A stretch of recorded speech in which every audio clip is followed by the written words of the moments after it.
सोचा और कंट्रोल का सिंबल है। सूरह अस-सफ़्फ़ात में अल्लाह हमें नबी इलियास अलैहिस्सलाम का वाक़या सुनाता है।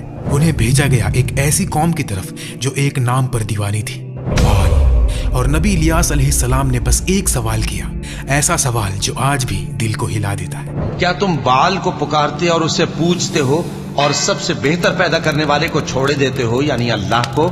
लेकिन रुक जाओ, बाल की स्टोरी जितनी पुरानी लगती है उतनी ही आज की लगती है।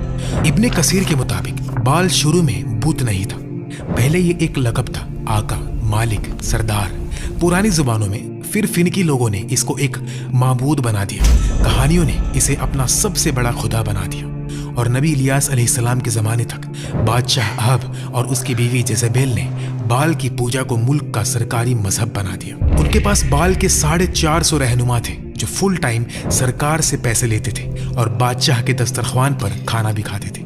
ये कोई आम लोग नहीं थे, ये उस जमाने के मशहूर लोग थे जो सोसाइटी को बताते थे कि क्या सोचना है, किसको फॉलो करना है और किसको पूजना है और क्या कुर्बानी देनी है। और बाल क्या वादा करता था?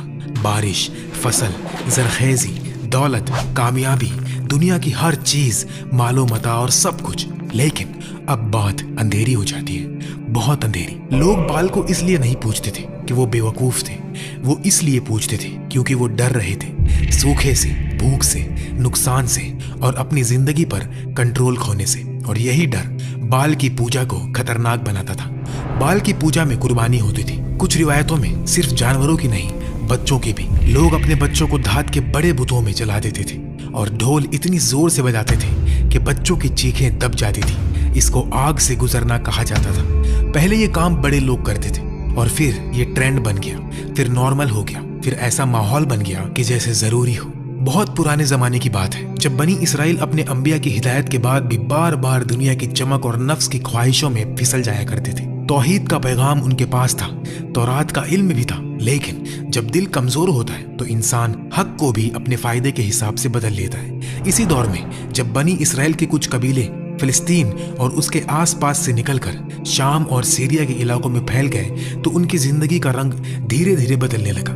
नए इलाके, नए लोग, नई रस्मों रिवाज और सबसे खतरनाक चीज, पुरानी कौमों की बुत परस्ती का असर। यही से बाल का फितना शुरू होता है। बाल असल में एक आम लफ्ज था जो सेमिटिक और इब्रानी जबानों में मालिक, आका, सरदार, रब जैसा यानी मास्टर, ओनर, प्रोवाइडर के मानी में आता था।